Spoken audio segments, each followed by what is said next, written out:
Сәлеметсіздер ме оқушылар, бүгінгі сабағыма қош келдіңіздер. Бүгін біз қозғалыстың орташа жылдамдығын қарастырамыз. Мен Қарағанды облысы Шет ауданы Абай атындағы жалпы білім беретін мектебінің математика пәнінің мұғалімі Дүйсенбекова Гаухар Касжановна. Бүгінгі сабағымыздың тақырыбы қозғалыстың орташа жылдамдығын табуға есептер шығару. Оқу мақсаты: қозғалыстың орташа жылдамдығын табуға есептер шығару. Бағалау критерийлері: қозғалыстың орташа жылдамдығының формуласын біледі. Есептерді шығару барысында қозғалыстың орташа табу формуласын қолданады. Қозғалыстың орташа жылдамдығын табуға берілген формулалар: қозғалыстың орташа жылдамдығы барлық жүрілген жолдың ұзындығының осы жүрілген жолға кеткен уақытқа бөлінісінің мәні. Жылдамдықтың формуласын біз бастауыш сыныптан білеміз. V тең S бөлінген T. Орташа жылдамдықты табу үшін V орташа жылдамдық тең S1 қосамыз S2 бөлеміз T1 қосу T2. Мұндағы S1 жолдың бірінші бөлігінің ұзындығы, S2 жолдың екінші бөлігінің ұзындығы, T1 S1-ді жүріп өтуге кеткен уақыт, T2 дегеніміз S2-ның жүріп өтуге кеткен уақыт. Енді осы тақырыпқа байланысты деңгейлік тапсырмалар қарастыра отырып, мысалдарға тоқталайық. Азамат 120 км жолды көлікпен 2 сағатта және кері қарай 90 км жолды 1,5 сағатта жаяу жүрді. Сондағы азаматтың орташа жылдамдығын табыңдар. Шешуі: есептің шарты бойынша S1 120 км сағат, T1 2 сағат, S2-ден 90 км, T2 1,5 сағат. Формулаға қоя отырып, азаматтың орташа жылдамдығын есептейміз. V орташа жылдамдық тең 120-ға 90-ды қосып бөлеміз 2 қосу 1,5. Жауабы 60 км сағат.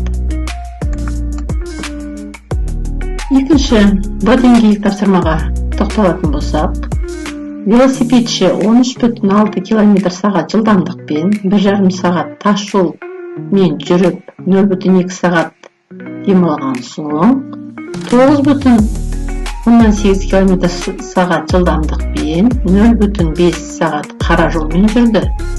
Велосипедшінің орташа жылдамдығын табыңдар. S1 табу үшін V1-ға T1-ді көбейтеміз. Яғни 13,6-ға көбейтеміз 1,5-ті. Тең болады 20,4 км. S2 тең 0-ге. Неге? Себебі ол демалды. S3 тең 9,8-ді көбейтеміз 0,5-ге. Болады 4,9 км. Орташа жылдамдығы табу үшін S1-ге қосамыз S2-ні, қосамыз S3-ті. Бөлінісіне 1,5 қосамыз 0,2, қосамыз 0,5. Есептей келе жауабы 11,5 км сағат болады.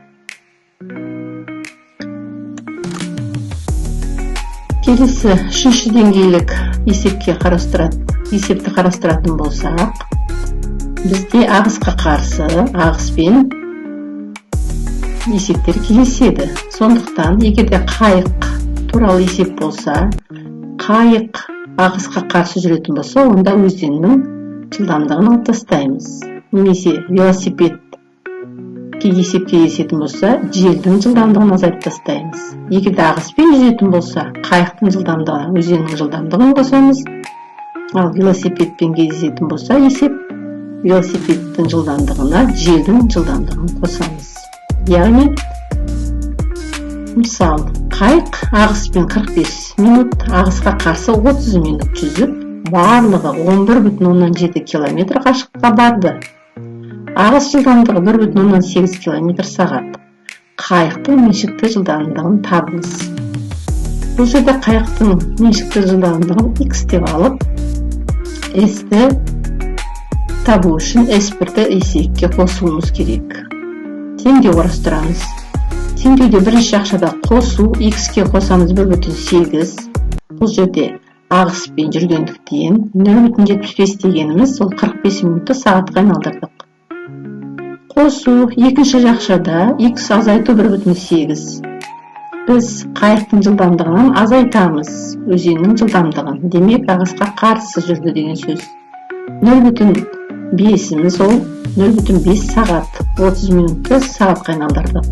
Тең 11,7. Осы теңдеуді ақшамдай келе, жақшаны ашып, x-тарды жинақтап, x жоқ санды өрнектерді бір жаққа жинақтап, жауабы 9 км сағат.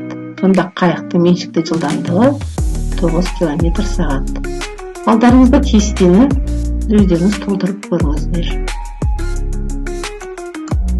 4000 жыл бұрын қазіргі солтүстік Қазақстан жерінде ерекше халық өмір сүрді. Олар алғаш рет жылқыны қолға үйреткен ботайлықтар еді. Даланың тынысы мен адамның өмірі осылай тоғысты. Ботайлықтар алғаш болып атқа мінді. Еркіндік пен желдің иісін алғаш сезген осы ұлы дала балалары. Сол сәттен бастап адамзат тарихында жаңа дәуір басталды. Жылқы мен адам арасындағы сенім мен достық сол заманда туған. Олар бірге өмір сүріп, бірге тыныстады. Жылқы қазақ рухының мәңгі серігіне айналды. Бүгінгі қазақ даласында жылқының дүбірі естіледі. Бұл біздің тамырымыздан тараған үн. Алғашқы шабандоз осы жердің ұлы. Бұл біздің тарих. Енді видеодағыдай біз тарихи мәліметпен танысып көрдік. Тақырыпқа байланысты есеп қарастырайық. Шабандоз Айбектің аты бірінші айналымда 40 км сағат жылдамдықпен 0,124 сағатта. Екінші айналымда 45 км сағат жылдамдықпен 0,14 сағатта өтті. Егер Айбектің басты қарсыласының сәйгүлегінің орташа жылдамдығы кем дегенде 39 км сағат болса, Айбек орын алды ма? Ол үшін есептеп көрейік. S1-ді табу үшін V1-ді T1-ге көбейтеміз. S2-ні табу үшін V2-ні T2-ге көбейтеміз. Сонда S1-ден 40-ті көбейтеміз 0,24-ге болады 14 км. S2-ден 45-ті көбейтеміз 0,4-ге болады 18 км. Енді Айбектің орташа жылдамдығын табу үшін 14 км-ге 18 км қосқанда 32 км. Бөлімінде 0,24 сағатқа 0,4 сағатты қосқанда 0,64 сағат. 32-ні 0,64-ке бөлгенде 50 км сағат. Енді сұраққа жауап берейік. Айбек орын алды ма? Айбек орын алады, е? Демек оның жылдамдығы өзінің қарсыласының жылдамдығынан артты екен. Үй тапсырмасына мына есепті беремін. Осы жерде сіздер формулаға байланысты мына тест нәтижесі бойынша жауабын табуларыңыз қажет. Шаруашылық бірлестігі 3 жерге бидай егіп 16 гектар жерден 280 центнер, 12,5 гектар жерден 225 центнер, 11,5 гектар жерден 197,8 центнер өнім алды. Шаруашылық бірлестігі орта есеппен 1 гектар жерден қанша бидай өнімін алды? Үйде осы есепті қарастырып, жауабын табасыздар. Жауабы шығу керек 17,57 центнер. Енді сабағымызды қорытындылай келе, сіздерге мен WordWorld тест викторинасын ұсынамын.